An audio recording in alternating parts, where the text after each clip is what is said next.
திண்டுக்கலை சேர்ந்தவங்க தான் ஆனந்தி. நம்ம ஆனந்தி வந்துட்டு கல்லூரி படிக்கும்போதே ரவி அப்படிங்கிற ஒரு பையனை வந்துட்டு லவ் பண்ணவும் ஆரம்பிச்சிருக்கிறாங்க.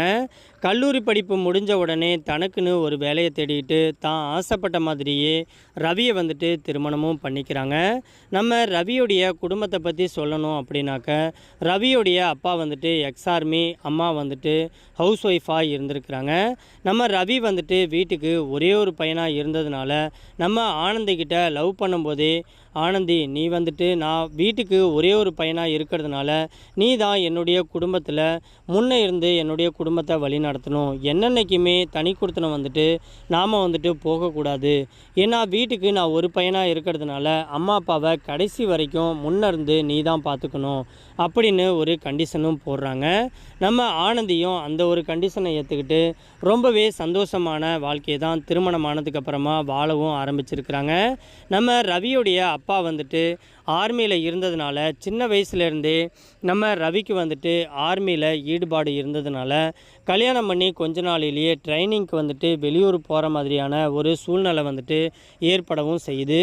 ஆனந்திக்கிட்ட அதை ஓப்பனாகவே நம்ம ரவி வந்துட்டு சொல்லவும் ஆரம்பிக்கிறாங்க.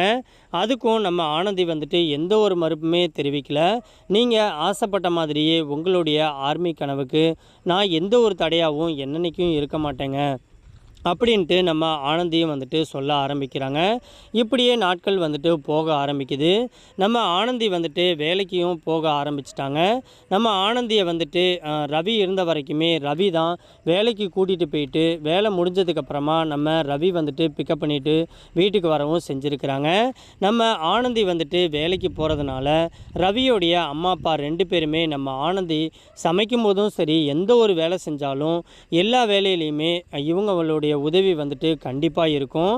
நம்ம ஆனந்தியும் வந்துட்டு தன்னுடைய அம்மா அப்பாவாக நினச்சி தன்னுடைய மாமனார் மாமியாவுக்கு தேவையான உணவை செஞ்சு கொடுத்துட்டு அவங்களுக்கு முடிஞ்ச அளவுக்கு தனக்கு நேரம் இருக்கிறதுக்கு தகுந்த மாதிரி அவங்களையும் இவங்க வந்துட்டு பாசமாகவும் அக்கறையாகவும் பார்த்துக்க செய்கிறாங்க. அதனால் ரவி வந்துட்டு தன்னுடைய குடும்ப வாழ்க்கையை ரொம்பவே சந்தோஷமாக தான் வாழ ஆரம்பித்தாங்க. கொஞ்ச நாள் கழித்து நம்ம ரவிக்கு வந்துட்டு ட்ரைனிங்க்கு வெளி மாநிலத்துக்கு போயாகணும் அப்படின்னு சொல்லிட்டு நம்ம ஆனந்திக்கிட்ட சொல்லிவிட்டு ஆனந்தியை வந்துட்டு ரவியோடைய வீட்டில் விட்டுட்டு நம்ம ரவி வந்துட்டு வெளி மாநிலத்துக்கு கிளம்பவும் ஆரம்பிக்கிறாங்க. சரிங்க, ஒன்றும் பிரச்சனை இல்லை, நீங்கள் பத்திரமா போயிட்டு வாங்க அப்படின்னு சொல்லிட்டு நல்லபடியாக நம்ம ஆனந்தி வந்துட்டு வழி அனுப்பி வச்சுட்டு நம்ம ஆனந்தி வந்துட்டு வீட்டில் இருக்க வேலையும் பார்க்க ஆரம்பிக்கிறாங்க. வீட்டு வேலையை முடிச்சுட்டு கிடைக்கக்கூடிய நேரத்தில் வேலைக்கும் போய்கிட்டு இருந்துட்டு வந்துட்டுருக்காங்க. நம்ம ரவி வந்துட்டு ஆர்மிக்கு போனதுனால நம்ம ஆனந்தியை வந்துட்டு தன்னுடைய மாமனார் தான் அதுக்கப்புறமா காரில் கொண்டு வந்து வேலைக்கு விட்டுட்டு நம்ம ஆனந்தி வேலை முடித்ததுக்கப்புறமா ஃபோன் பண்ணாக்க நம்ம மாமனார் வந்துட்டு கூட்டிகிட்டு வீட்டுக்கு வரவும் ஆரம்பிக்கிறாரு. நம்ம ஆனந்தி வந்துட்டு என்னதான் சந்தோஷமாக தன்னுடைய கணவரை அவங்களுடைய கனவுக்காக ஆர்மிக்கு அமுச்சு விட்டாலும் லவ் பண்ண நாள்லேருந்து திருமணம் பண்ண நாள்லேருந்தும் ஒரு நாள் கூட நம்ம ஆனந்தி வந்துட்டு ரவியை விட்டு பிரிஞ்சு இருந்ததே இல்லை. முதல் தடவை வெகு நாட்களாக பிரிஞ்சிருக்கவும் அவங்களுக்கு ஒரு மாதிரி மனசு உடைஞ்ச மாதிரி நம்ம ரவியோடைய நினப்பிலேயே இருக்கவும் ஆரம்பிக்கிறாங்க. ரொம்பவும் சோர்ந்து போய் இருக்கிறதுனால நம்ம ரவியோடைய அப்பா வந்துட்டு ஆனந்திக்கிட்ட என்னம்மா நீ வந்துட்டு சோகமாகவே இருக்க அப்படின்னு சொல்லி கேட்கவும் ஆரம்பிக்கிறாங்க. அது ஒன்றும் இல்லைம்மாம்மா அப்படின்னு சொல்லி மழுப்பவும் ஆரம்பிக்கிறாங்க. உடனே நம்ம ரவியோடைய அப்பா வந்துட்டு ஏம்மா நான் வந்துட்டு உனக்கு அப்பா மாதிரி, என்கிட்ட எந்த விஷயமா இருந்தாலும் மனசு விட்டு பேசு, நானும் வந்துட்டு ஆர்மியில் தான் இருந்தேன், அதனால் வந்துட்டு எனக்கு உன்னுடைய கஷ்டம் புரியுது அப்படின்னு சொல்லி பேசவும் ஆரம்பிக்கிறாங்க. அப்படி பேசும்போது நம்ம ஆனந்தியும் மனசு விட்டு ஆமாம்மாம்மா அவர் இல்லாமல் என்னால் இருக்க முடியாது, எனக்கு ரொம்பவும் கஷ்டமாக இருக்குது, ஏன்னா நாங்கள் வந்துட்டு ஒரு நாள் கூட பிரிஞ்சு இருந்ததே கிடையாது, இப்போ அவரோட பிரிவை என்னால் தாங்கவே முடியலம்மாம்மா அப்படின்னு சொல்லி புலம்பவும் ஆரம்பிக்கிறாங்க. இப்படியே நாட்கள் வந்துட்டு போயிட்டுருக்கு. நம்ம ஆனந்தியோடைய மாமனாரும் தன்னால் முடிஞ்ச அளவுக்கு ஒரு நண்பராக இருந்து ஆனந்திக்கு வந்துட்டு புத்திமதி சொல்லி அக்கறையாகவும் பாசமாகவும் பார்த்துக்கிறாங்க. நாளடைவில் நம்ம ஆனந்தியும் வந்துட்டு தன்னுடைய மாமனார் கூட கொஞ்சம் நெருங்கி பேசி பழகவும் ஆரம்பிக்கிறாங்க. அப்படி இருக்கும்போது நம்ம ஆனந்தியோடைய மாமனாருக்கு ஆனந்தி மேலே ஒரு ஆபாசமான ஒரு பார்வை வந்துட்டு ஏற்படவும் ஆரம்பிக்குது. ஏன்னா நம்மளுடைய பையனும் இன்றைக்கி வெளியில் போயிட்டான்.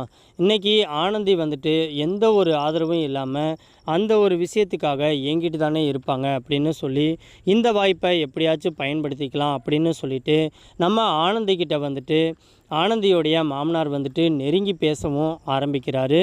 இதை வந்துட்டு ஸ்டார்டிங்கில் நம்ம ஆனந்திக்கு புரியல. நம்ம ஆனந்தியும் எப்பவும் போல் தன்னுடைய மாமனார்கிட்ட சிரித்து பேசி நெருங்கி பழக தான் ஆரம்பிக்கிறாங்க. ஆனால் நாளடைவில் நம்ம ஆனந்திக்கு வந்துட்டு கொஞ்சம் கொஞ்சமாக புரிய ஆரம்பிக்குது. நம்மளுடைய மாமனாருடைய பார்வையும் சரி செயலும் சரி பழைய மாதிரி இல்லையே அப்படின்னு சொல்லி அவர்கிட்ட எப்படா நேரடியாக கேட்குறது அப்படின்னு சொல்லிட்டு கொஞ்சம் கொஞ்சமாக அவங்களுடைய மாமனார்கிட்டேருந்து கொஞ்சம் விலகி இருக்கவும் ஆரம்பிக்கிறாங்க. ரவிக்கிட்ட இதை பற்றி பேசலாம் அப்படின்னு பார்த்தாலும் அவரும் என்ன நினச்சிக்கிறாருன்னு தெரியல. நம்ம வந்துட்டு என்னென்னைக்கும் கூட்டு குடும்பமாக தான் வாழணும் அப்படின்னு சொல்லிட்டு நம்ம ரவிக்கும் வந்துட்டு வாக்குறுதி கொடுத்துருக்கோம் அப்படின்னு சொல்லிட்டு நம்ம ஆனந்தியும் வந்துட்டு கொஞ்சம் அட்ஜஸ்ட் பண்ணி தான் வாழ்கிறாங்க. முடிஞ்ச வரைக்கும் அந்த ஒரு வீட்டில் தன்னால் எந்த அளவுக்கு சந்தோஷமாக அந்த ஒரு வீட்டை வச்சுருக்க முடியுமோ அந்த அளவுக்கு சந்தோஷமாக வச்சுக்கிட்டு வேலைக்கும் போயிட்டு வந்துக்கிட்டு நம்ம ரவிக்கு அடிக்கடி வீடியோ கால் பண்ணி பேசிக்கிட்டும் இருந்திருக்கிறாங்க. திடீர்னு ஒரு நாள் நம்ம ரவிக்கு வந்துட்டு ட்ரைனிங் முடியுது. ஆனால் தன்னுடைய மனைவியை பார்க்க ஊருக்கு போகலாம் அப்படின்னு சொல்லிட்டு தன்னுடைய மனைவிக்கு தெரியாமல் சர்ப்ரைஸாக நம்ம வீட்டுக்கு வந்துட்டு போய் நம்மளுடைய மனைவிக்கு வந்துட்டு ஒரு சர்ப்ரைஸ் தரணும் அப்படின்னு சொல்லிட்டு நம்ம ரவி வந்துட்டு ட்ரைனிங் முடித்த கையோட நம்ம ஆனந்திக்கு வந்துட்டு ஃபோன் எதுவுமே பண்ணாமல் நேரடியாக வீட்டுக்கு போகவும் ஆரம்பிக்கிறாரு. அன்னைக்கு வந்துட்டு சண்டே அப்படிங்கிறதுனால நம்ம ஆனந்தி வந்துட்டு ஆஃபீஸ் போகலை, வீட்டில் தான் இருந்திருக்கிறாங்க. அப்படி இருக்கும்போது நம்ம ஆனந்தி வந்துட்டு குளிச்சுட்டு ட்ரெஸ் மாற்றிட்டு இருக்கும்போது நம்ம ரவியோடைய அப்பா வந்துட்டு ஜன்னல் வழியாக நம்ம ஆனந்தியை வந்துட்டு பார்த்துக்கிட்டு இருந்திருக்கிறாங்க. இதை வந்துட்டு நம்ம ஆனந்தியோடைய கணவர் ரவி வந்துட்டு நேரடியாகவே பார்த்துட்றாங்க. பார்த்துட்டு என்னப்பா இது அப்படின்னு சொல்லி தன்னுடைய அப்பாவை தனியாக கூட்டிகிட்டு போய் கண்டிக்கவும் ஆரம்பிக்கிறாங்க.